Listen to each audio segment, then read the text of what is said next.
But it tripped me out about it. Like, did y'all hear about this AC unit? It calls the Artos portable AC. No. That's water. You know what? I've been in Houston a long time. I'm a big guy, sweater. You know what? This is all AC unit I need right here. Infamous. Wow. Look at it. Look at it. Fashion statement. Look at that. Look at this. Cooling device. Weapon. What? Wow. All of it. There you go. There you go.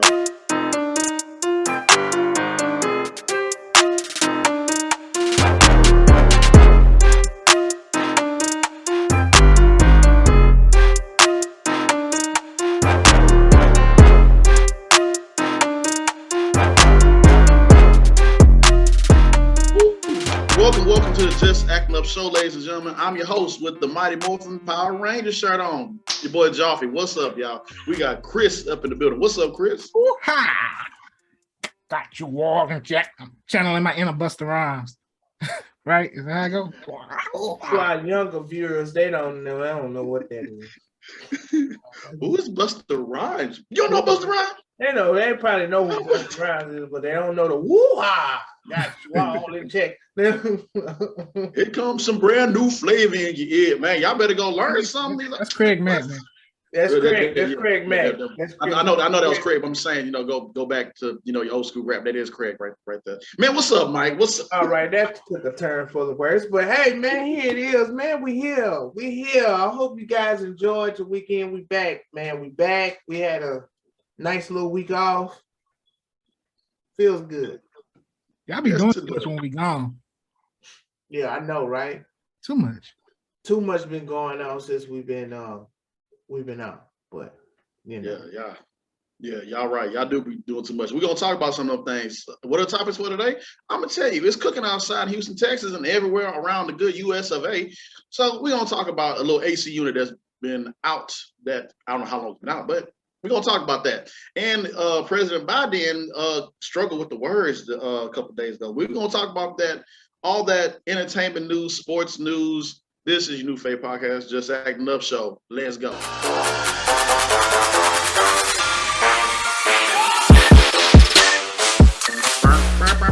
You already know what it's about, ladies and gentlemen. When you come on the show, don't act brand new. We know we've been gone for last week, but we act this week. So what you going to do? Right there. Like, comment, subscribe, and share. Okay, we've been doing this thing for like a year and a half now. Okay, come November, we'll make a whole year. Same thing. Oh, 2 years. I'm sorry. Yeah, it'll be 2 years. See, look, we've been in here for so long. Been at the thing for so long. Been at the thing for a long time now. Come on. Yeah. You know. I want to go ahead and subscribe, because you see we got some giveaways that we starting to do, and Yeah, we got some giveaways, and I had to ask James who was paying for these giveaways because I wasn't notified at the end of this week. Because you got to know between the weekend and Monday, you got to notify me about these extra expenses now. Oh man, too funny. But our boy James took care of it this time. So yeah, man. Man. I just want to give back to my subscribers and to our listeners and everything. But shout out to the first winner. You made history, girl. I'm proud of you. And I also shared a scene with you as well in both eyes opens. But Betsy Medina, she was our very first winner for the grand prize winner of Thor: Love and Thunder. 2 free tickets, not one, but two. And around about this time, I think she is also having a baby. So congratulations, Betsy. So congratulations, girl. You I don't know. I'm sorry. I was just being funny. Hey man, all good. So yeah, shout out to Betsy for being the first winner. But I mean, I'm pretty sure the tickets don't compare to you having the baby right there. But hey, that's a little blessing right there. So yeah. But with that being said, let's go ahead and get into what's been going on. And what's been going on is what we really got to ask ourselves with President Biden. Do you ever have them times? We had them times when we on the show, we edit, but there's sometimes we can't edit everything, where you just struggle and you stumble and you say something that you weren't supposed to be saying. And President Biden was struggling off reading the teleprompter. Yeah, did y'all see that clip? I mean, he does have a stuttering problem. he is So in his that's why I 70s. don't. That's why I don't really be on Biden's head on his helmet like that. And because the man have a stuttering problem. Yeah, that's Well, let true. me see you read off a teleprompter when you get in your 70s. Yeah, I'm gonna be struggling too. I mean, what do y'all expect? And it's funny too, cause like, man, I laughed at it because I mean, not just because you have a stutter. I mean, hey, you got a stutter problem, you got a speech impediment. Sometimes I struggle with my words. I struggle. Yeah. But what made me laugh is that he wasn't supposed to read that part, so I guess nobody told him about that. And he looked in, he said, "Repeat." And then I was like, "Brodden, hey man, you were supposed to do that part." And he said it with confidence. But you know, like you said, he up in age. Biden just, you know, he trying to do. He can't. The president can't do everything. Biden is doing great. Speaking wise, he is doing that gas prices and food and all that extra. I don't know, hey man, Biden, I don't know. But hey, for him to get up and talk, and he's 70 and he have a speech impediment, because I have one too. You know, we struggle from time to time. We struggle from time to time. It's just a thankful that he haven't freestyle these speeches like, hey, yeah, you know. Especially when you get older, you know, you get to a certain point where you kind of supposed to be able to say what you want to say. Yeah, you don't have no filters. No, but you know, he's the president, so he has to have a filter. Yeah, falling off the bike and everything, and trying to golf. 70-something years old. Half of y'all can't even ride the bike down the street. You're right about that. Man, I'm start sweating. Just a few miles. I would have done freestyle this thing, and Samuel Jackson these speeches all up and down. I would have been impeached a long time ago. So I've been struggling, bro. I would have struggled. So with that being said, let's get into some sport news real quick. So Kevin Durant.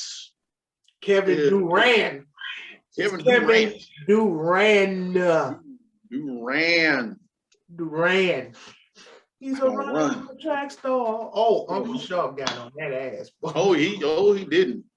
Yeah, man. So Kyrie Irving, of course, heard about the news how he opted in for his contract, but then Kevin Durant said, "Nah, bro, let me get on about it." And now there are rumors saying that Kyrie pulled out of his contract as well too. So I'm pretty sure they'll. It's crazy right now, NBA. You know, a crazy NBA offseason, always like that. But it's just the fact that, bro, sit down somewhere, man. Hey, bro said he said he want to move. How he move, just like that. Yeah. Let me see, because now he has stipulations. Now he don't want to be traded to a team that already has stars on it. I bet Brooklyn's like, man, just gone, man. Like, I ain't gonna say RIP to the NBA because that's kind of harsh, but pray for the NBA because that superstar league really runs. They run the NBA, the LeBrons, the Kevin Durants, and the Lucas, and all these Kyries. They run it because that's the only man give you 4 years, all this money, and you be like, thank you for the money, but I ain't gonna stay here long. I'm gone. I take my 2-year payments and I'm out the door. I'm gone. I don't disagree with it being a player-ran league. I'm all about them getting their money. But I think what we got, for fans, no loyalty to the fans is what people expect. But it's a business at the end of the day for them. Basketball, as it's a game for us to watch and enjoy. For them, it's a business. So I understand it from that perspective of it as well. So yeah, that's also true. But then also it's like, Kevin, why you leaving? Everything was out for him. The coach, the staff. They got Blake Griffin. They got Steph Curry's brother, Seth Curry. Yeah, they got him. They got a lot of other pieces surrounded, and it's all for Kevin. It was all for Kevin. Even him getting into Brooklyn, it was Kevin. So he leaving because I don't like, I'm just gone. The same thing with James Harden. James Harden ate his way out of Houston, literally. He aged the way out of Houston.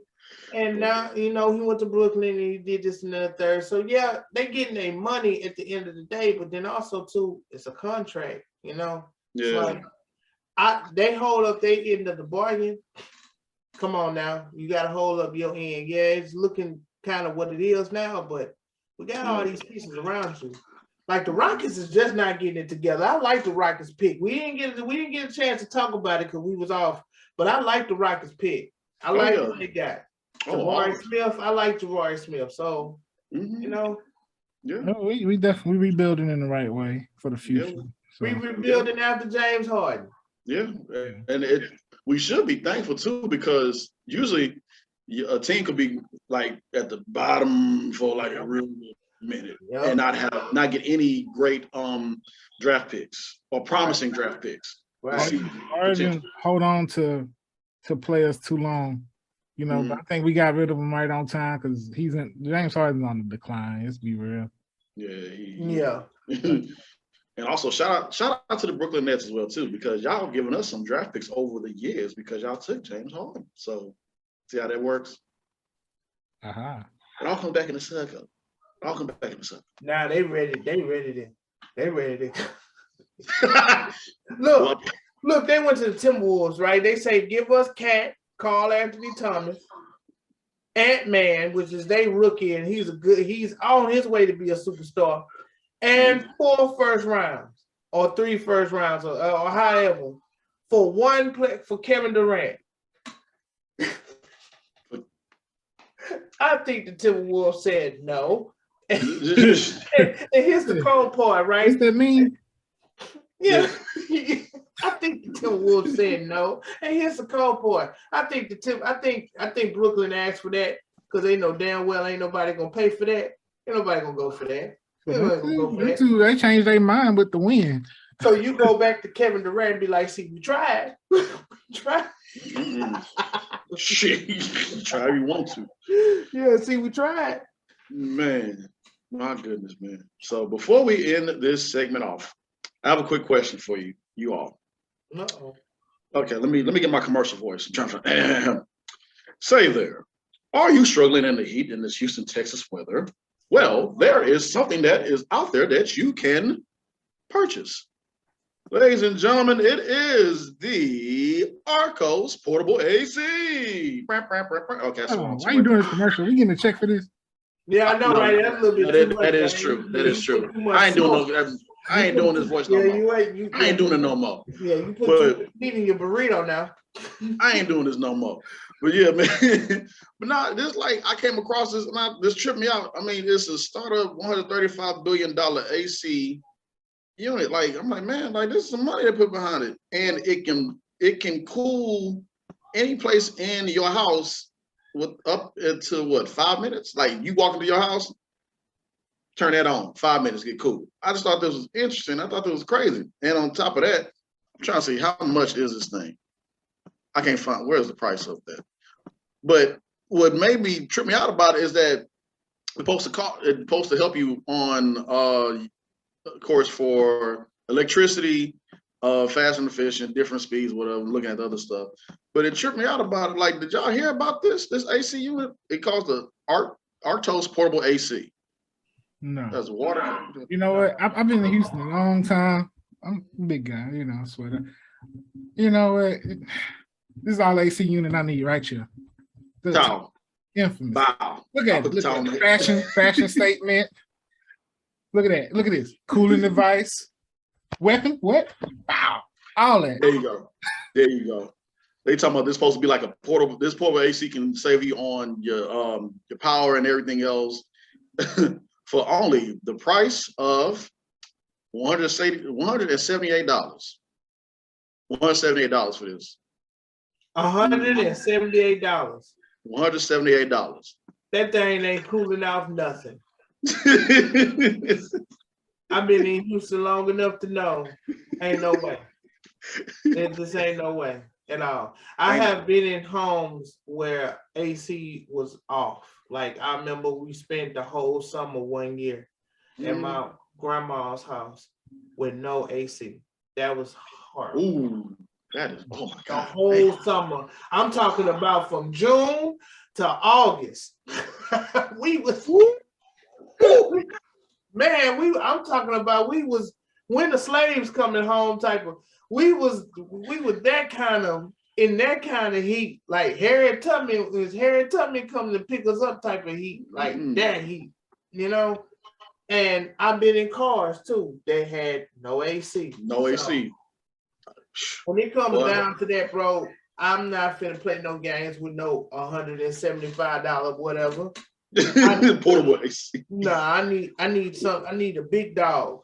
I need that big dog. I need that AC unit that's stuck outside of your window, right there in front. That's what I need. Because they understand it's two types of hot in Houston. You got hot, temperature hot, but then you got humidity. Yeah. And that humidity is a whole nother thing. Yeah, that thing is a whole nother monster. So I'm good. As long as my final destination is a real AC, I'm great. Okay. So when I get out of my house to my truck, I need that AC on. Booyah, just like that. If y'all if y'all can't get the $175, one of these bad boys. Get that towel. I had the towel sitting on my head. That towel sitting on top of your head. Yeah, buddy. Get that cool off towel. But gentlemen, it's a portable AC and it cools everything within 5 minutes, but it's $175. Y'all don't want that? No, I'm good. It sounds weak. Man, thing you spend all your money, everything cut off on you. Okay, and realistically, how big is it? How lightweight is it? How heavy is it? You have to ask yourself these questions because who really gonna be just walking around carrying this big old, this. You got to position it some kind of way to cool yourself off. And then on top of that too, who gonna be walking around in the heat trying to test it out? Like, no. Turn it. Hey, but I wish you would tell your wife or your girlfriend, hey, turn that AC off. We're gonna use this portable truck. Man, turn on this AC. Ain't no way. Ain't no way. It's not gonna happen in Houston. You really know who your real family members and people are. You really know how people's mindset is when it comes down to this heat. Okay? You really, really know. And if you have a significant other and she don't mind riding in the car with you and you don't have no AC, marry her. She is a keeper. She is a keeper. Oh, man. With that being said, y'all stay hydrated out in this heat. We still got to go through August. We still got August. All right, ladies and gentlemen, we're going to get into the Critics Corner. We're going to talk about some trailers that just dropped and some TV shows that are about to end their season. All that and more. Just Acting Up, so y'all stay locked.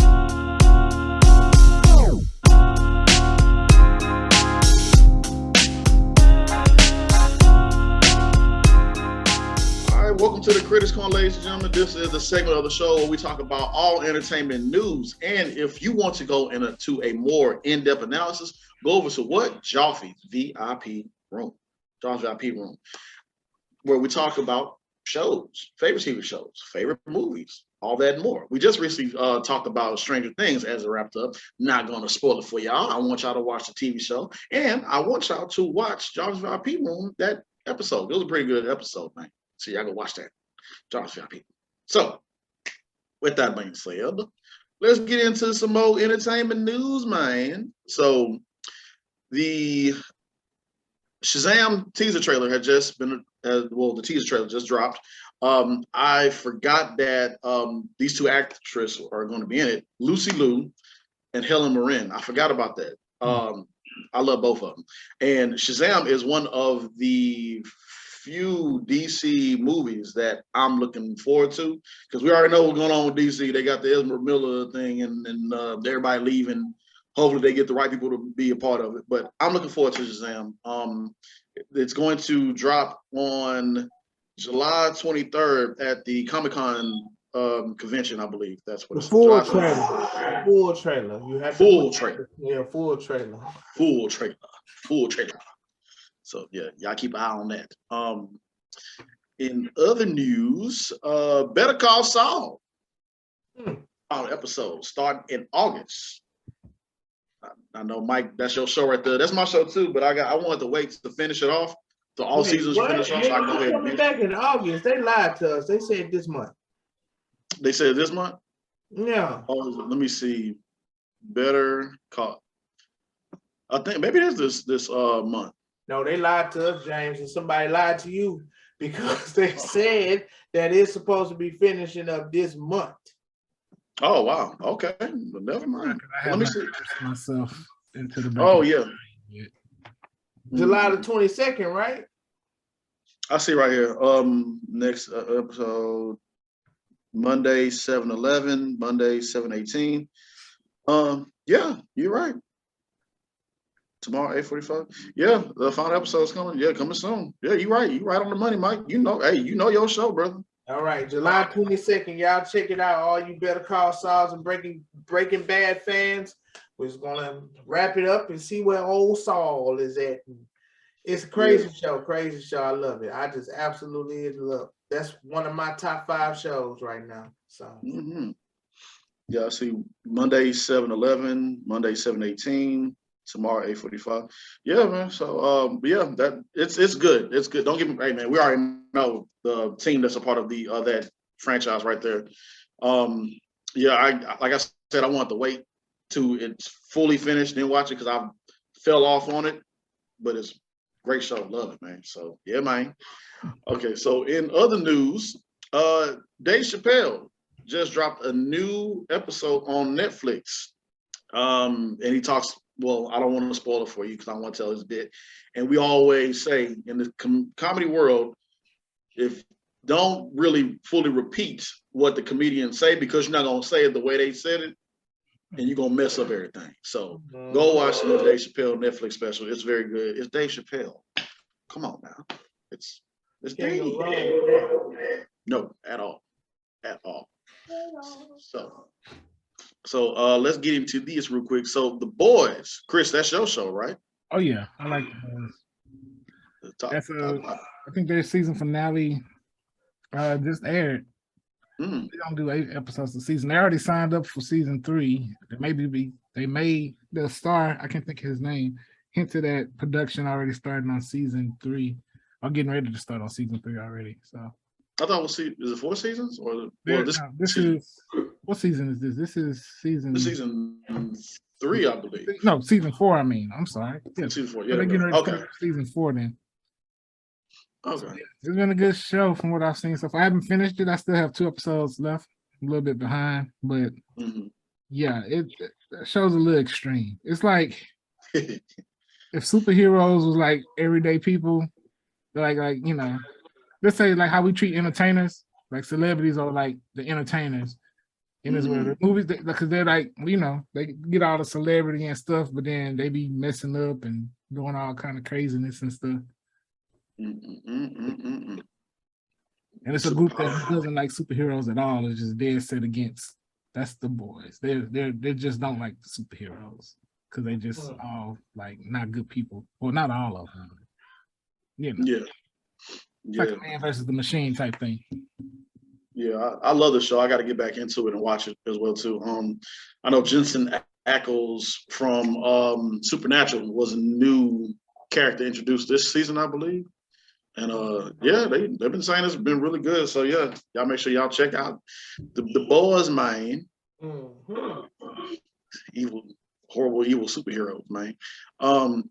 Congratulations is certainly in order for Miss Pat from the Miss Pat Show.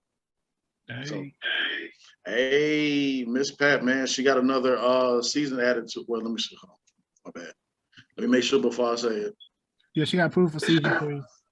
Yeah, that's right. She got I think a network deal. Okay. Some kind of series deal to come up with more shows or something like that. It's something around that nature, but she got some big deal with BET. So yeah, that's what it is. She struck a big deal with BET. So shout out to Miss Pat, man. Show was hilarious. I caught a couple episodes of it, man. She I knew it had to be something. My mama put me onto that show actually. It's like, you seen Miss Pat?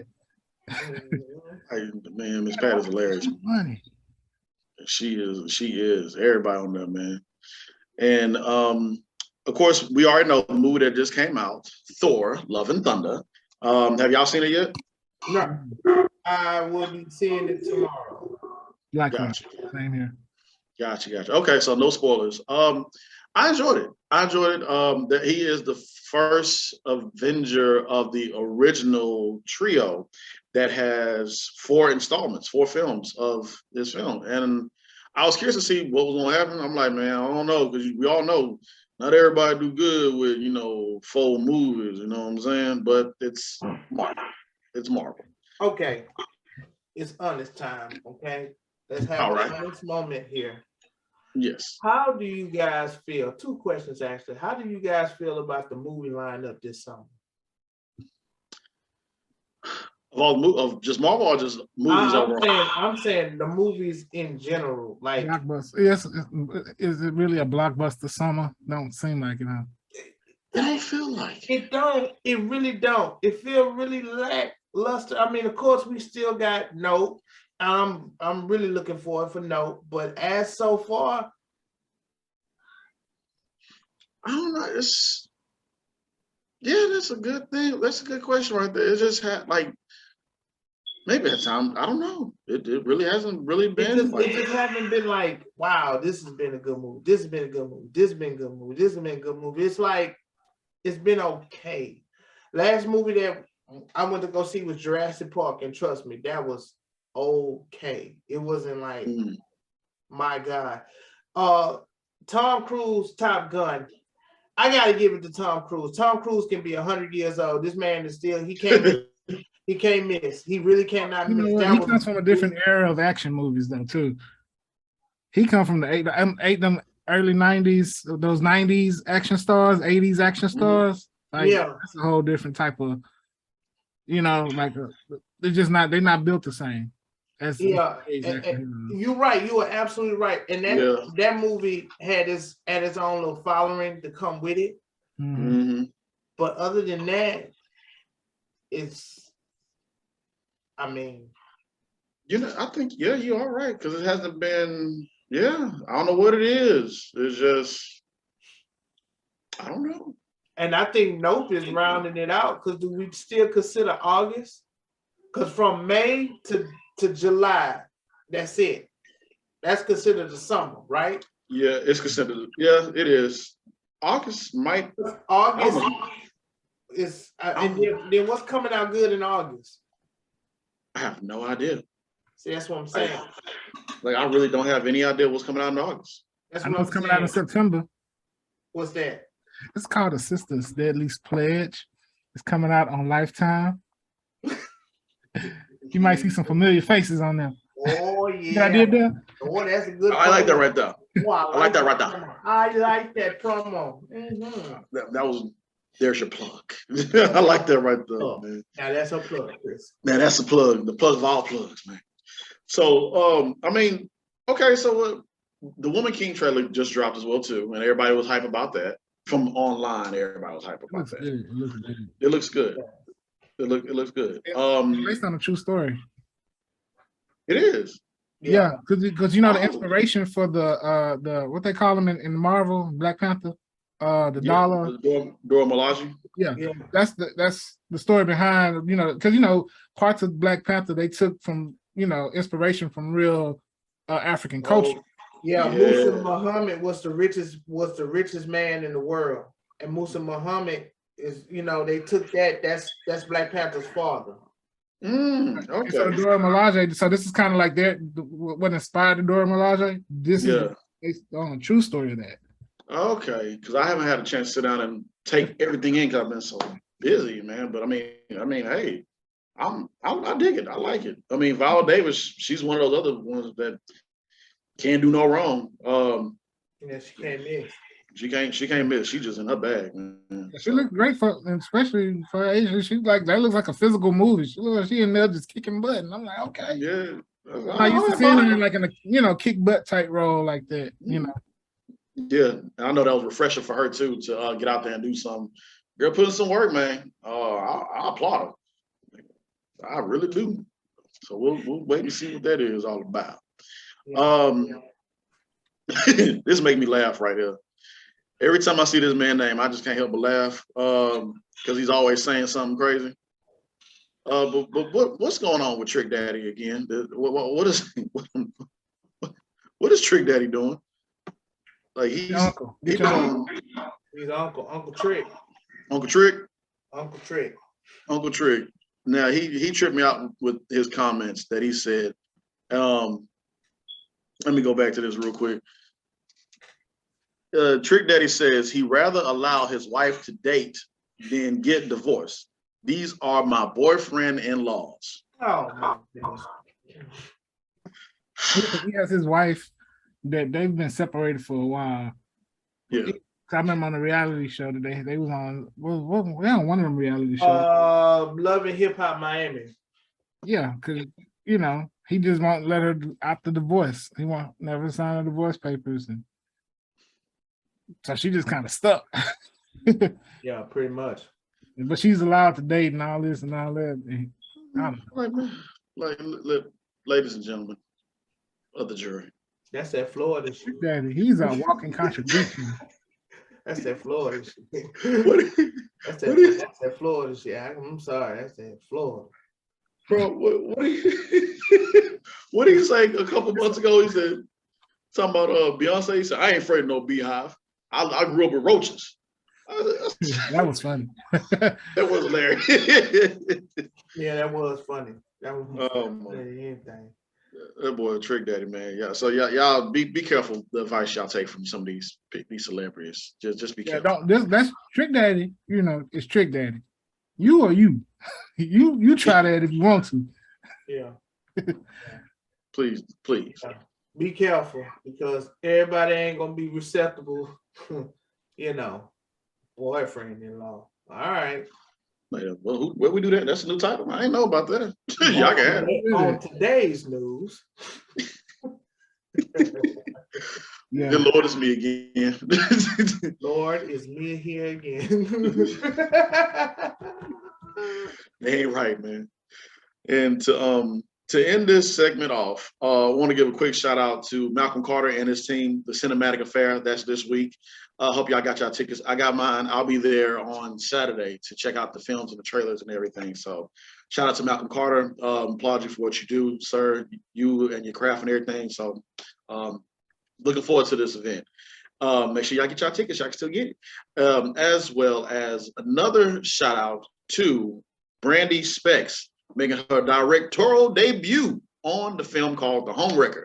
That film will be out on July 23rd as well. So make sure y'all get y'all tickets on eventbrite.com. So shout out to both of those amazing directors / actors doing some big things here in Houston. So make sure y'all get y'all tickets if you haven't already. Ladies and gentlemen, thank you for tuning in to Just Act Up Show. But I want y'all to stay locked in because we got another director coming through here, a man of multiple hats. Courtney Glaude will be joining us. So y'all stay locked in. Just Acting Up Show.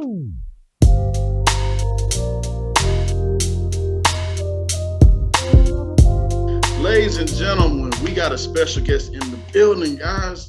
A man of many hats. We got to applaud this brother right here, Mr. Courtney Glaude. What's up, bro? Good. How you? All right, man. We good, man. Like I said earlier, we do appreciate you again for dropping by, bro. We know you stay busy, man. So appreciate it again. For sure, anytime. Yeah, I dig that shirt, by the way, man. That time is Hey, man. Right hey, man. Classic. It's a class. I got it tatted on my leg and everything. Okay. This was my joint. That's what's up. So you know about Uncle Pecos with the guitar and all that shit? Yep. We gonna get along, Courtney. We get along already, man. Hey, man. That's what's up, bro. Man, let's go ahead and get into the questions, man. So you, sir, you are a man of many hats, man, many hats. But can you share with us how you got started into your journey on this crazy world of in the entertainment business? How you got started, bro? So I guess like at first, I've always been a storyteller. I've always been a writer. I wrote my first script when I was in high school, and right after high school, I did a audition for the script, and like one person showed up. So I quit. I was like, nah, I'm not, hell no, this ain't it. You know what I'm saying? And I went into music. So then I started writing music for the group I was in, and writing. And nothing really ever came from it. It was just, I know it just, things just kept happening to keep us going. You know what I'm saying? Like nothing ever came from it, but stuff just happened and just kept us going.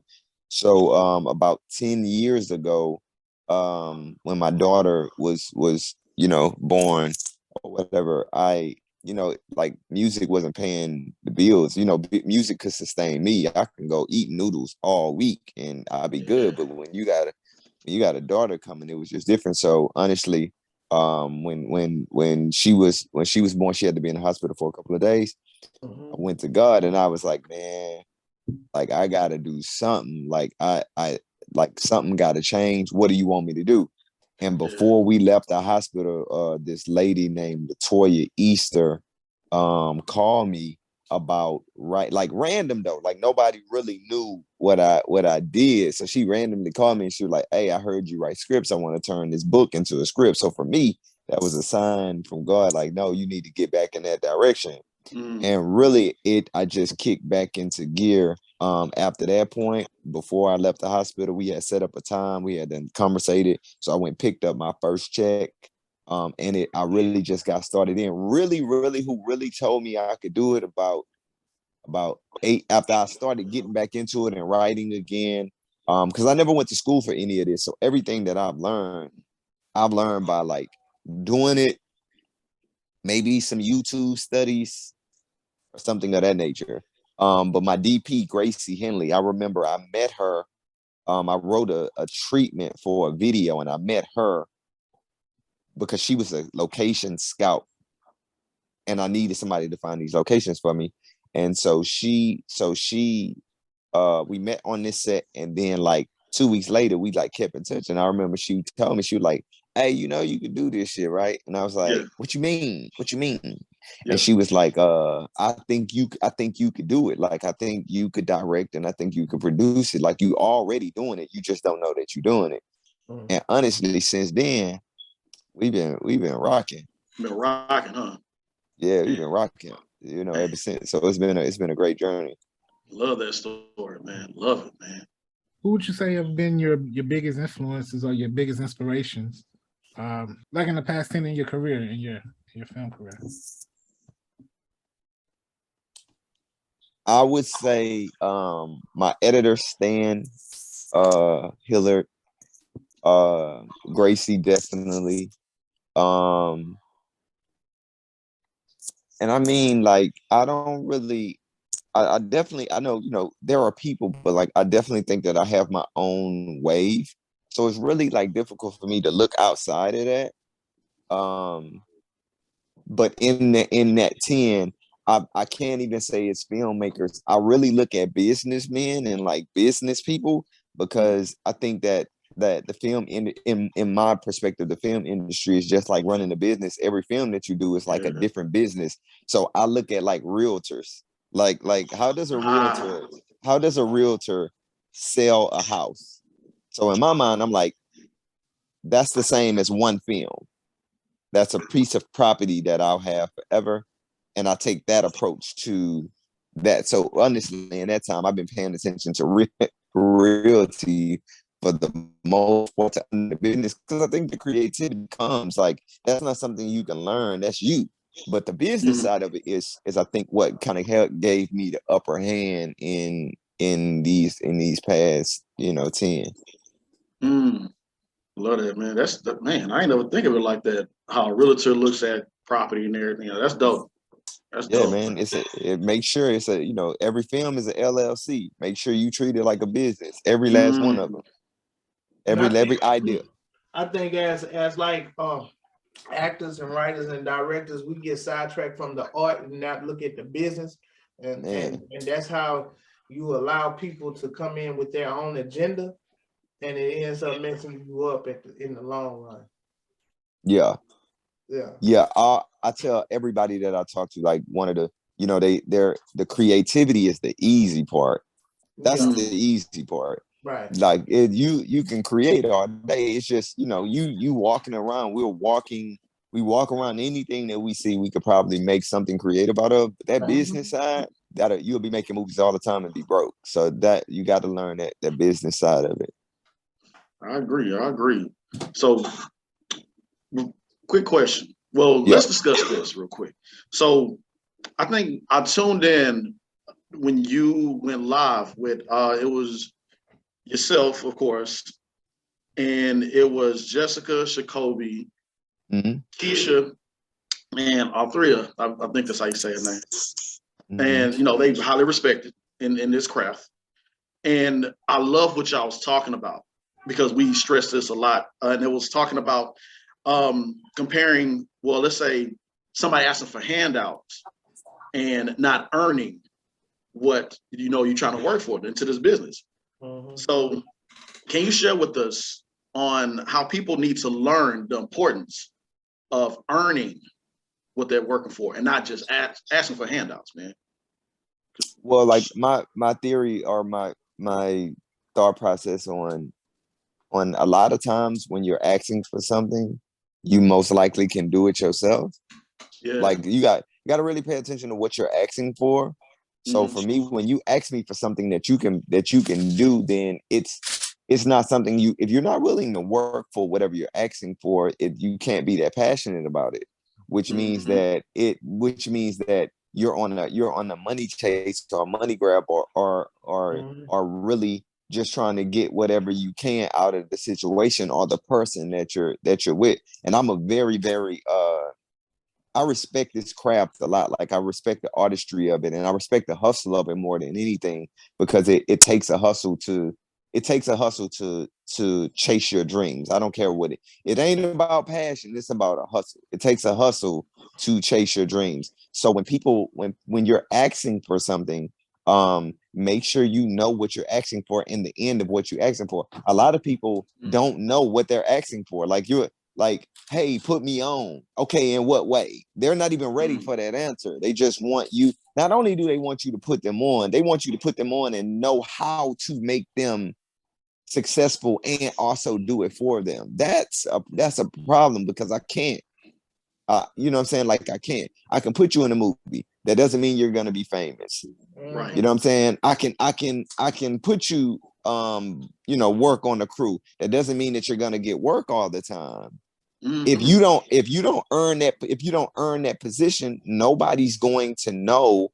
Man, I have family members that do film. Everybody not calling them off of the hook trying to book them. You know what I'm saying? Because they haven't put in the work to achieve somebody calling them. So you want to earn your position so that when you're called for that big stage, or when you call for that big film, you actually know what you're doing when you get there. Because if somebody give it to you, you ain't and gonna they know just what to do. you ain't gonna know what to do. Exactly.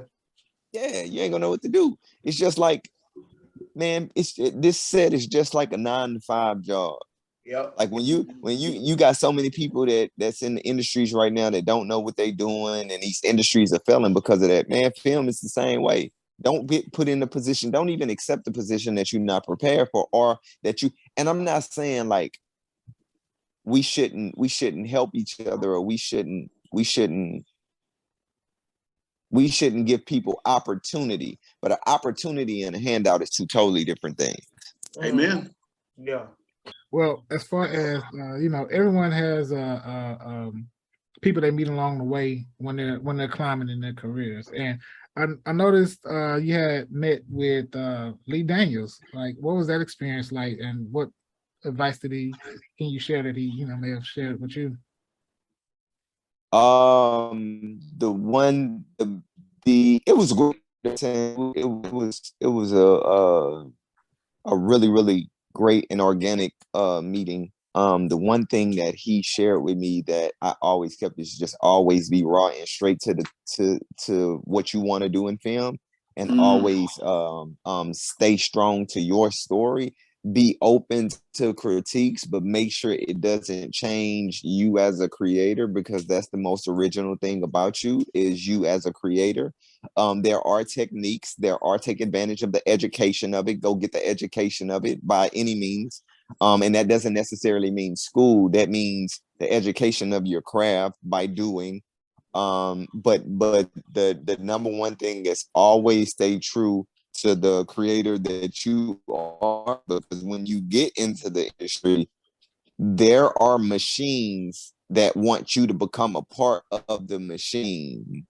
And now you're just like everybody else because you became a part of the machine. And now here's the catch. Being a part of the machine might make you more money, but your what do you call it? Your legacy won't be what you thought it was going to be. Ain't nobody, you know what I'm saying? You might not be, you might not have a cult following anymore. You might just be one of those rich directors out there. And it just depends on what's more important to you. But Hollywood has multiple machines, and they really, really try to make you a part of the machine versus build the machine around you. Be careful of that and stay true to the creator you are. Best advice ever. That's kind of like what Sidney Poitier, in a sense, where Sidney Poitier said to Denzel, like, listen, man, I'm not going to tell you not to take the money for these films that are, the films that, you might get. But I will tell you that the first roles that you take going to define your legacy, like you said, going forward. So I love that. Absolutely. Yeah, absolutely. All of them. I remember Denzel said, man, I can't remember the exact words, so I'm not quoting, but I remember he said something like, you rather people see you and you be good than see you a lot. Come on now. Like you rather you be good when they see you versus see you a lot. That's why he don't do everything. You know what I'm saying? And if you notice, people that do everything, you don't really respect them and their craft as much. Like, and I'm not trying to be funny, but Bruce Willis, and I'm not saying that he's not now. I'm just saying, like, Bruce Willis really used to be a GOAT. And then he did like 50 films that you probably never have heard of. Yeah. Him. What's the other one name? Liam him. And what's the Two-Face? Man, I'm tripping. He did Two-Face. No, Nicolas Cage. Yeah. It's like, come on, man. Like, at one point, matter of fact, Bruce Willis is in my all-time favorite movie, Sixth Sense. Right. You know what I'm saying? Like I wanted to work with, and I really hate, you know what I'm saying, prayers for him and his family and his wife or whatever, what he's going through. But yeah, he's in my number one film. Like that's the film that Sixth Sense is the film that made me feel like I could do this. When I saw that, I'm like, ooh, I can write. I think I can do something like that. Like that was the film that did it for me. Yeah, but it's so funny. I had the same little feeling when I watched spoilers. If you haven't seen Obi-Wan Kenobi, but they showed the Liam Neeson made the cameo, and I forgot like he was part of the Star Wars thing because he have done so many revenge, old man kind of movies in this life. You forgot that he is an actual he played a Jedi. Man. You forget. Yeah, it gets swallowed up. It gets swallowed up. You know what I'm saying? Yeah, that's facts. Yeah, man. Man, Courtney, I'm gonna be honest. I really would want to see one more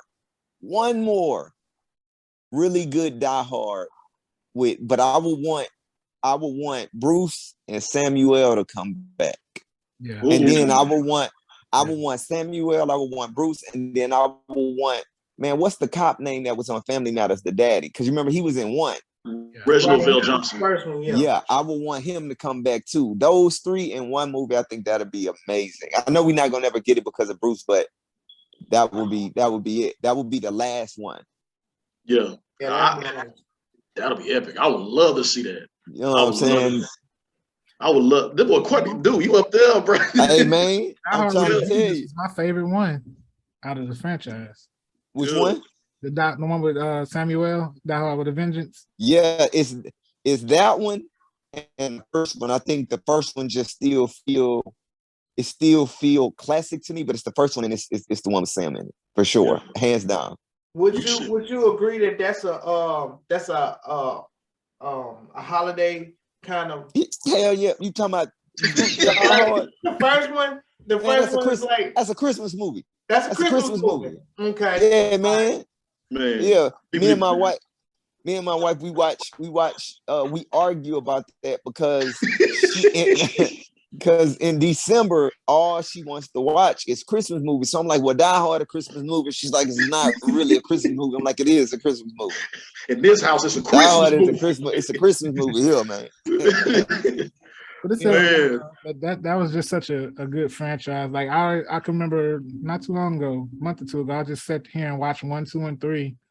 And it still feels, I still get the same feeling like it's a new movie. Like just, I'm all into it, even though I know what's gonna happen. Like, oh man, like this is man, it's good. Yeah, it's about before we get off of Die Hard.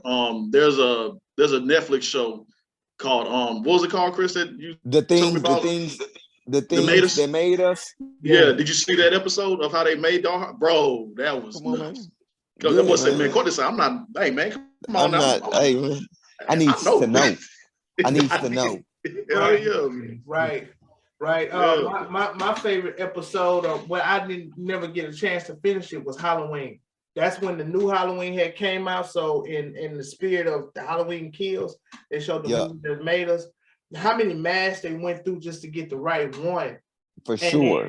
That was the one. Like, yeah, okay, that's I love the Coming to America one and Elm Street, and I love the Elm Street one too. Yeah, man. Yes, indeed, man. Well, you know what? Let's switch gears for a minute, real quick. Let's switch gears real quick. So I got a random question for you, bro. Before we continue this interview, man, I need you to be honest with us. Why is Bluebell? Why is Bluebell ice cream testing your patience? Hey, listen. We're bringing back the tin roof. This is a really good topic here, bro. I'm trying. Let me tell you. So Bluebell, my favorite ice cream is Tin Roof. But for some reason, they only bring it out once a year, and they haven't brought it out in the last 2 years because it's a season. So I've been hitting them up and trying to put together a petition to get Tin Roof back. And they sending me all kinds of emails. They not telling me the answers that I want to hear. I don't see how it's hard to bring Tin Roof back. Y'all bring all that other that nasty. Don't nobody eat lemonade, Bluebell ice cream. No. Don't try us with no new. Ain't nobody eating that. So just bring back the Tin Roof is all I'm saying. So I need y'all to tell all y'all people on here. I need y'all to send Bluebell letters. Y'all can write them handwritten to send Bluebell letters so that we can get Tin Roof back, man. That's all I'm asking. My favorite one is Rocky Road. Nobody like Rocky Road no more. No, man, it hurts your teeth. Oh. You know what? We're gonna see if we can put this into a small clip and tag Bluebell in it or something, and we're gonna make it go viral. Let's do that. Let's make it go viral. I appreciate that. Don't take it away. It's like right now, Bluebell, y'all gonna hear us for real. Man, hear what I'm saying. So it comes out once a year? It used to come out once a year with seasonal, and it'll stay out for like a month or two, right? Mm-hmm. And then I think I forgot when it was, but for the last 2 years, maybe 3, they haven't put it back out. So I'm like, whoa, I feel what's going on here? like hold on. You know what I'm saying? I didn't try to make orders. I told them I'll pay for it. It could be a special delivery. They won't. And then the lady gonna email me back and like as if this is an answer. She gonna email me back. Hey, we know you enjoyed it. Right now we're gonna bring it back. We just not sure when. Yeah. So be patient. That's not an answer. You basically telling me that it could be a couple of years. Yeah. You know what I'm saying? They're gonna blame everything on the pandemic. We don't have enough room on our ice cream shelf. I'm like, I see where y'all ice cream at. Just put 5 Bluebells, just put 5 Tin Roofs in the delivery. It's super easy, man. Stop playing with me. We gonna tag you with this for real, man. We gonna I'm like tag Bluebell. Bluebell, stop playing with me. Tin Roof, put it back. Damn. Real. what have been your, man, over the years, what have been your growth? What would you tell yourself? All that you know now, what would you tell yourself then that you have learned over the years? People full of shit. Man, straight to the point. And just so do it. Don't wait on people. Do it yourself. Even more, don't look for opportunities. Create the opportunities yourself. Create the opportunities yourself. You know, and this is gonna sound real. This isn't a cocky moment. This is just like, you know what you're doing. Keep doing it. Right. Like, keep doing it. You know what you're doing. Keep doing it. You know what I'm saying? That would be the biggest thing that I would tell myself. Don't expect people to support. They'll support when the content come out because it's good content. But on the way there, don't expect people to support. Don't expect people to understand. Just keep your keep your ears closed. You know what I'm saying? Don't listen to what this person is doing. Don't page watch. Just stay on your journey and continue to move how you moving, because just because you're not moving like they're moving doesn't mean that you're not moving on your path. Stay true to that. You know what I'm saying? I came across that, not to cut you off, man, because it's so crazy speaking to my soul, because I came across that a couple of days ago, and it's like, I got to stay off of social media for a while because I don't want what people progress is going on, like highlights. I'm looking at their highlights. So that makes me like, damn, man, I'm stuck in the water. Like, right. You know, and it really, really gets you down. And then someone recently reposted something, and I was like, I got a whole podcast over here, and they didn't, show love, repost, or whatever the case may be. And I'm not gonna lie, it made me feel some type of way. But when you spoke that, now it confirms on how I really feel, and I just let it be. It is what it is. You can't expect that same kind of love that you give out to get it back. But I don't do it for the recognition. But I understand exactly what you mean about that. Yeah, man. And then even on just a little bit, like even on that, I've also heard like, how big is your dream? Because you moving slower than them because you carrying something heavier than they are. Right. You know what I'm saying? So you gonna move slower than them because you carrying something that's bigger than what they're carrying. That's one of my biggest lessons is I'm not carrying what everybody else carrying. So how can we be moving at the same pace? Do I want to do what they doing? No. Okay, well, if you don't want to do what they're doing, then why are you jealous of what they're doing? Because you don't want to do that. You want to do this. You know what I'm saying? So sometimes you just gotta check yourself and really appreciate where you are and what you're doing. But the number one statement of the day is, man, if you need the closest people around you to support it, it won't succeed. Wow. The truest thing is build it, they gonna come. That is a promise. Build it, they gonna come. And make sure that the content is good when they come, because when the content is good when they come, they gonna come back and they gonna bring people. Yeah. They gonna bring people. You know what I'm saying? Yeah, stay your flow, stay your journey, stay on your path. Because if you go to anybody else's path, it ain't gonna work. It ain't gonna work. No, it's been a story of ours. It just ain't gonna work. I swear to God. Yeah, they the best at being them. So when you go try to be them, they gonna be better than you. They are the best at being them, just like you the best at being you. You the best at you. Can't nobody do you like you can do you. There is no competition out there for you, because can't nobody, like, you the best at doing you. You know what I'm saying? Yeah.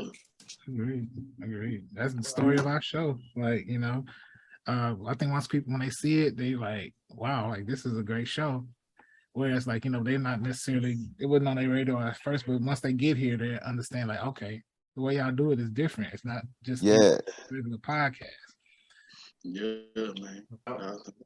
I just pray that I don't have that Uncle Leroy mentality when it does pop. I got my money and I got it.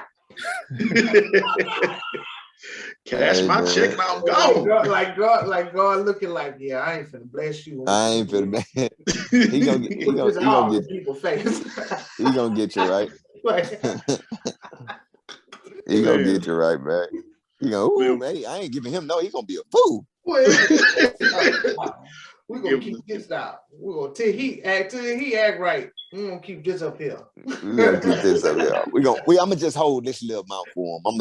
He got a little bit more. I'm gonna hold this for him. Oh man, Courtney. Before we get into talk about your projects and everything, one more question about this. So let's take a trip down memory lane real quick. All right. So we already know The Rock got the people's eyebrow. You know, with Rock cooking. Oprah Winfrey got her signature with, you know, giving people stuff. You get a car. That's her signature. That's both of their signatures. But you had a certain signature back then, which was your Chuck Taylors. Yes. Your Chuck Taylors. Yes. Tell me about this, man, because everybody got their iconic thing, man, and I think that was something that was very iconic for you. The Chuck Taylors, man. Tell us about your Chucks, man. Why would it? So they was important because those was the only shoes I could afford growing up.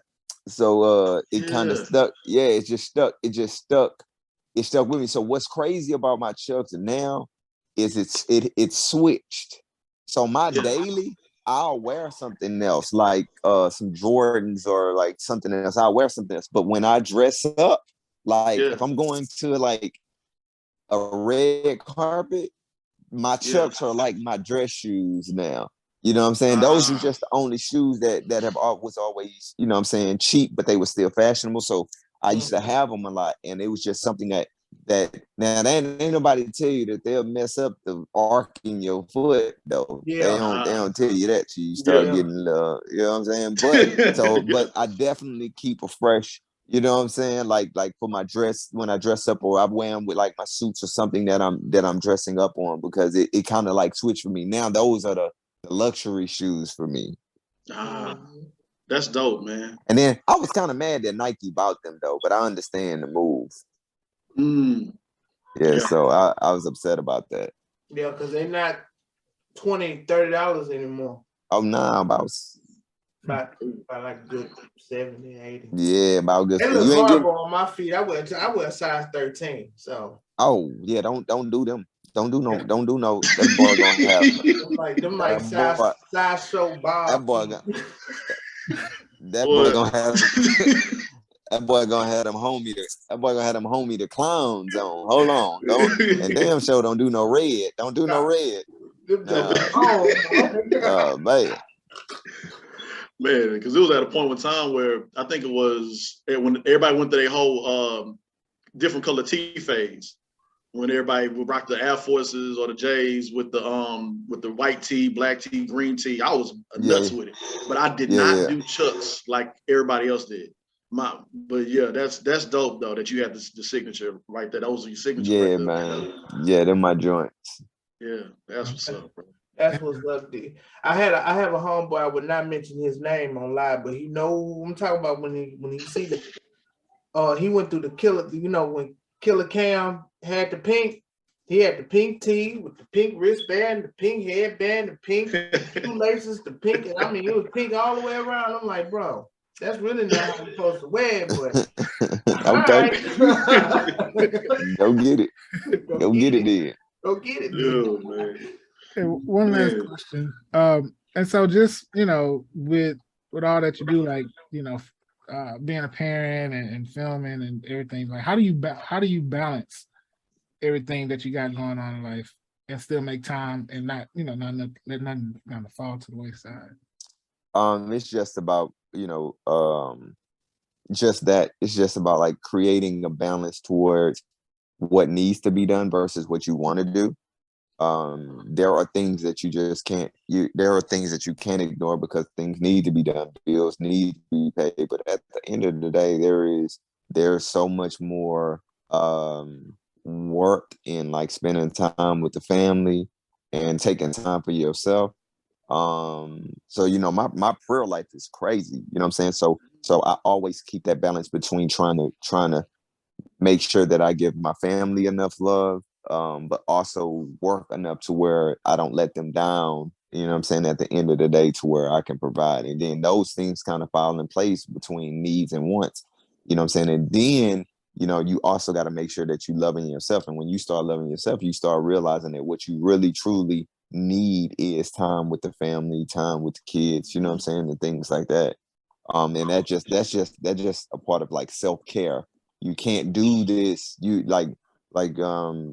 can't do this 24/7. You will run dry, and you may be able to do it for 24/7 for some months or even a couple of years. But after that point, you're gonna look back and you're gonna be like, well, damn, I done missed 3 years with something with this person, or then that person ends up being gone. And now you can't recover that time. You know what I'm saying? So I'm very, very conscious of everybody don't wake up every day.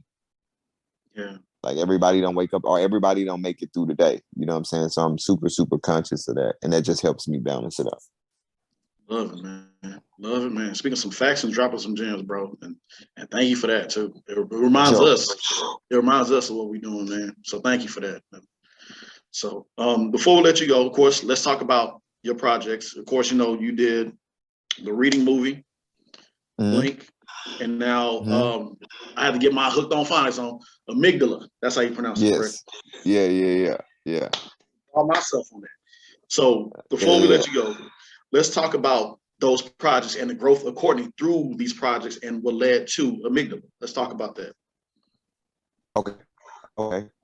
So I did Blink. Well, my first short film that I did with this film called Pit Stop, that was the first thing I touched. Nice. And then after that, I did another really short 3-minute film called Row. Nice. Right after Row, I wanted to jump into Blink because when I needed to jump into Blink because I realized that features are the only way you're gonna start making money back off of that. You're not really at that time, you're not really making monies off of shorts. It wasn't no streaming or no platform that was ready to carry shorts like that. So I jumped into Blink, honestly, not really knowing what I was doing. I just knew like the vision that I wanted to achieve. Blink did really, really well. And every point of my growth, like God always gives me a little bit. Like I always know the next step, or I always get a vision of like the next step. So after I did Blink, honestly, after it was done and in the bag, I was like, oh, what are we supposed to do now? Do a premiere. Oh, okay, cool. Did this premiere at this place called Match. When I did the premiere at Match, I realized like at least 300 to 400 more people in Houston was like, I want to see it. So something was like, well, how do I get it on a bigger platform? I researched. Couldn't find anything. Then I went to the movies, and I can't remember what movie I watched, but whatever movie I watched, at the end of the movie, it said AMC is opening up for independent filmmakers at AMC Independent. So I took a screenshot of it. I started emailing them. I think I emailed them for maybe like 3 to 4 months, no reply. And then I got their mailing information, and I sent them like this little gift box with the little drive in it. And I addressed it to this lady named Amanda Albert, which online it told me this was the person's over accusations or whatever it is. She called me back, and so I got a deal with AMC for Blink, and Blink was going to be in theaters for a week, Thursday to Thursday. We came out, if I'm not mistaken, we came out either, I think July 2018. If I'm not mistaken, I think it was July 2018. And it did great. Now, I didn't know it did good because I didn't. So what they do is your movie releases over a weekend. And so, well, it lasts 1 week, Thursday to Thursday. So Monday after the first weekend, they called me and they were like, hey, do you want to extend your run? Well, I hadn't seen the numbers yet. So I'm like, nah, I can't afford to promote this a whole nother, and do this all over again. Come to find out, it did really, really good. That's why they were calling, which I don't know why the lady didn't just say, "Oh no, you're doing good." Like I don't know why she didn't just say that. We did good after that. I'm really into owning everything, so then I went straight to Amazon, got my I think it's called the VOD or whatever, video on demand. Subscription or whatever, uploaded it, and it's been on Amazon ever since. I'm probably gonna put it on Tubi probably later this year, but I'm kind of like waiting for the reading to find its home so I can see what I want to do with it. After that point, I think I was on the red carpet of Blink when I thought about the reading movie. Like, I'm gonna move on. Wrote it, got it done. I got in touch with Monique. She agreed to do the film. We did that in 2020, the end of 2020. And now it's being shopped to get sold at this point. So we're trying to find its home now. But again, when I'm doing stuff like this, I'm always after it's creatively over, I like to move on creatively. Right now, the reading is over creatively for me. It's done. It's in the bag. It's ready to go.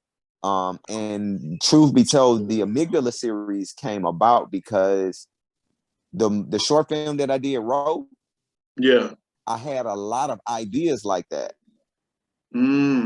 Okay. And so I put them all together for a series, which is now, you know what I'm saying, the Amygdala series. And now we have 8 episodes. We're done filming 5. We're prepping for 6 right now. So I plan to be done with that before September. And then again, I'm gonna start the running over again to find out where I can get a home for it, or it's gonna be on Amazon, on my platform on Amazon, and that we're gonna keep rolling. Good, man. We gotta applaud you again, brother, because that right there, I mean, it was one of those things where you like took a leap, stepped out on faith. For sure. And God bless you. You know, your vision and everything that you created, man. And I know it's a really humbling and beautiful experience just to see what you created on the big screen and the right people that are a part of your team to help you make that. So the team is important, man. The team is really really important. I can honestly say my entire team now has been with me from the start. Like from pit stop, have been with me from the start. My team is the team that everybody that's on my team came and was like, "Oh no, we'll do it for free," and I just chose to pay them. Like I'm going to pay the people. I chose to pay the people that would have done it for free anyway. And now we rock it. Like, you know what I'm saying? So it's like your team is very, very important. Your team is people that believe in you, not people that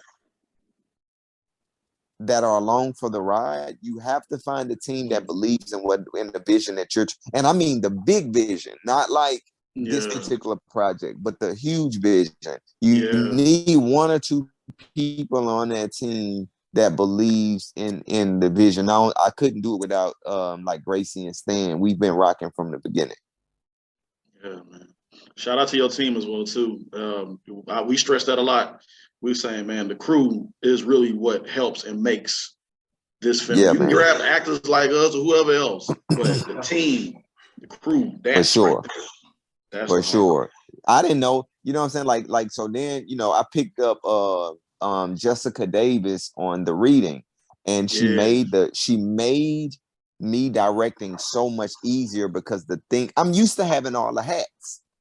I'm used to it, you know what I'm saying? And she made the process of filming so much better. I tell everybody, get you a great AD, get you a great DP, and get you a great editor and run. You know what I'm saying? And run with it. You know what I'm saying? I think those are really, really the important pieces to your personal brand and your personal team. Amen, bro. Man, that's sweet. We wish we could chop it up with you all day. For sure. I know we'll have moments like that later on, but once again, man, appreciate you again. Much success to everything that you do. Many blessings to you and your family, your household, man. And we don't got to tell you keep doing what you do because you're already doing it, man. So thank you again. Man, appreciate y'all. I appreciate y'all having me anytime, man. You know what I'm saying? Yeah.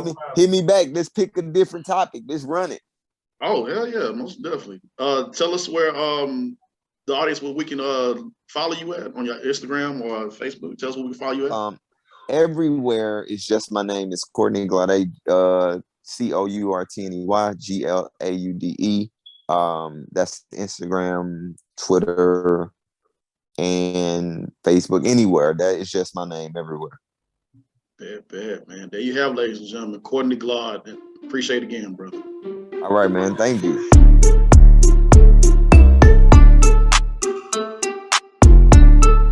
All right, y'all. Y'all know what time it is. It is the time for who gets the award of Just Acting Up. Brother Chris, take it away, man. It's been a minute, so I had to take y'all all the way across the world to a man in Japan. That sounds like a movie, right? The Man in Japan. It does. But yeah, so of course, COVID-19 over here in the US, we got what they call stimulus checks. So they had this little thing where they was giving away, well, not giving away because we paying for it with inflation now. Okay, that's another stuff. But you can't tell me we're not paying that back right now. Oh yeah, absolutely. But in Japan, they was also helping others in different places, right? But a man in Japan, he allegedly got a hold of some funds that he misused, let's say. He was accidentally sent a reported and refused the request to return money to a town that it was meant for. The money was supposed to be COVID-19 assistance for low-income households in a small Japanese town, but it was mistakenly wired to a bank account of a resident who refused to return it. And so he spent most of it on gambling. Oh, hell no.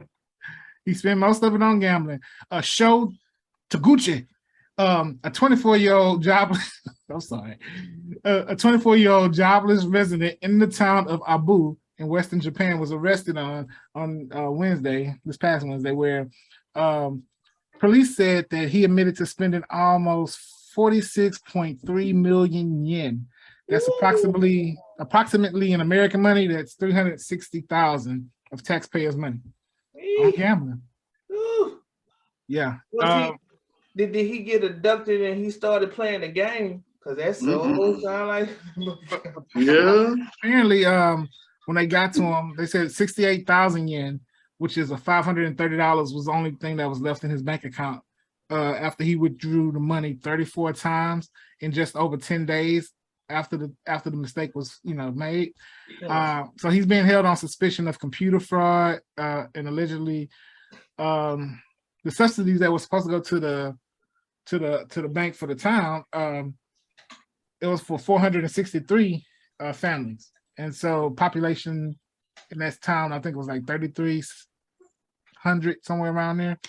And so they was all supposed to get like $780 a piece in American money. So they must, how the mistake happened. I guess an employee put the wrong number in or something. They said it's 2 separate instances that they investigated. So I guess how the error went unnoticed, and that big of an error, I don't know how it went unnoticed, but his arrest is on the alleged transfer of $31,300 in American dollars of the town's money, and he paid it to an account for a gambling site. Police declined to say how much of the money was actually gambled away, but most of it or all of it they haven't been able to recover just as yet. And so, yeah, I guess you can say, I don't know, I guess he was watching that TV game show, What Would You Do If You Had $1 Million? He was like, oh, what would I do? Well, why not? Huh? Why not? Y'all know what time it is. We already in it. Oh God. It's like if we're stealing money in real life, I mean, we all know government steal money sometimes.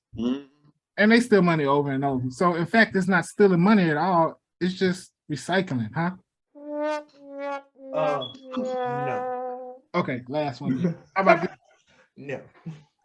So he lost a lot of money, probably. I'm sure gambling. He was probably gambling with some big cats, they probably worked at the zoo. He probably was gambling with some big cats, and I think he was probably playing against some cheetahs. No.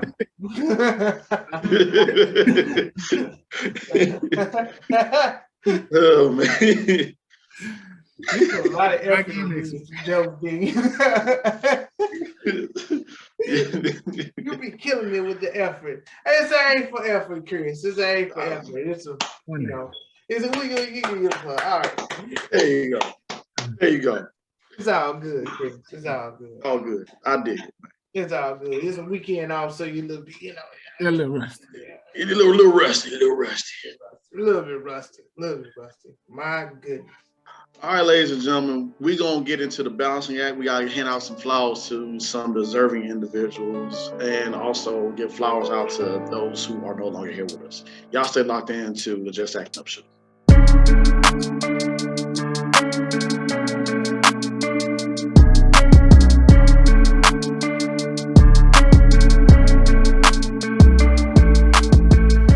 Ladies and gentlemen, this is the segment we call the balancing act, where we focus on mental health, or we give flowers out to who we need to give flowers out to. And there are quite a few we got on this one, so y'all bear with us as I deliver this news.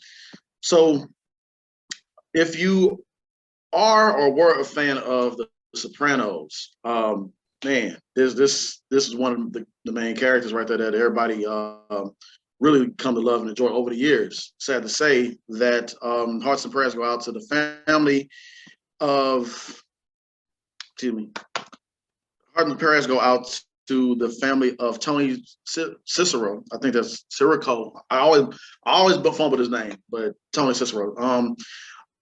Sopranos. He recently just passed away, so hearts and prayers to him. Well-known and well-respected actor. I remember when I first saw him as a kid on some TV show, I forgot what it was. I was like, man, does he do comedy all the time? But then when he got on Sopranos or other films, we're like, ooh, this boy ain't playing, man. So yeah, hearts and prayers to his family as well. And another beloved actor as well, James Caan, that's recently passed away. James Caan was on The Godfather. He was on Elf. He was also on Misery. Why did my parents have me watch Misery when I was a kid? I don't know. But phenomenal actor. Both of them were very phenomenal actor. So yeah, hearts and prayers to those two individuals that were a part of the acting world that just recently left us. We will miss you. We appreciate you for everything you've done. Gentlemen, your work is done. Thank you. Continue to rest well. And in other news, gotta give a shout out for this kid right here, man. Lighter news, man. Who was able to prevent a certain situation from happening. And as I pull this, I'm trying to find his name real quick. So a teen from Mississippi, he saved 4 people from drowning after a car sinks in the river. Woo, man. That right there, that's amazing right there. I'm trying to see what is his name as my phone takes forever to load.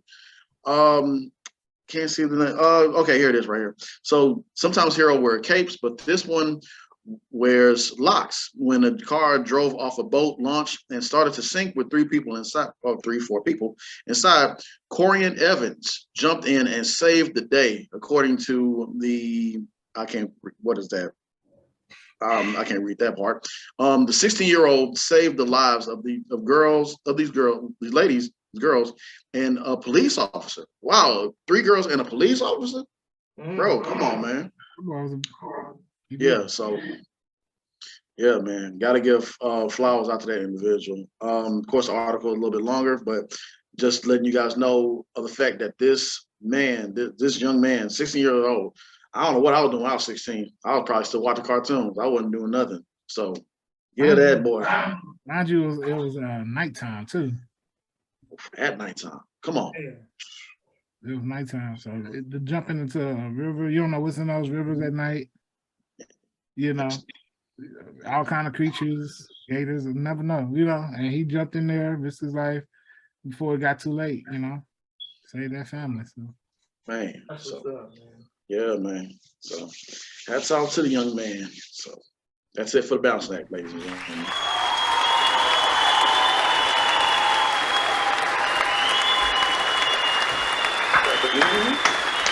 Clap it in. Man, this was another great show, another great interview. Shout out to Courtney Glaude again for coming through and dropping some gems, man. Y'all be on the lookout for what he's doing, man. So appreciate it, brother. With that being said, y'all got anything else, gentlemen, before we go? No, quarter of the day. Oh, quarter of the day. Here we go. A dream written down with a date becomes a goal. A goal broken down into steps becomes a plan backed by action becomes reality. They say people who wonder if the glass is half empty or half full are missing the point. The point is the glass is refillable. Take that with you. I like that. I like that. I like that. The glass is refillable. Yeah, it's refillable besides Taco Bell on OST. Ain't that right, Chris? Okay, on that note, oh, he bringing up an old college story. No, we're not doing that. That's why I don't eat Taco Bell. I ain't ate Taco Bell in umpteen years. Wait a minute. Didn't you say that you wanted some water? Okay, time to end the show. James, Rabbit. Right? Rabbit. We gone, y'all. Y'all have a good one. Love y'all. OST is ruthless.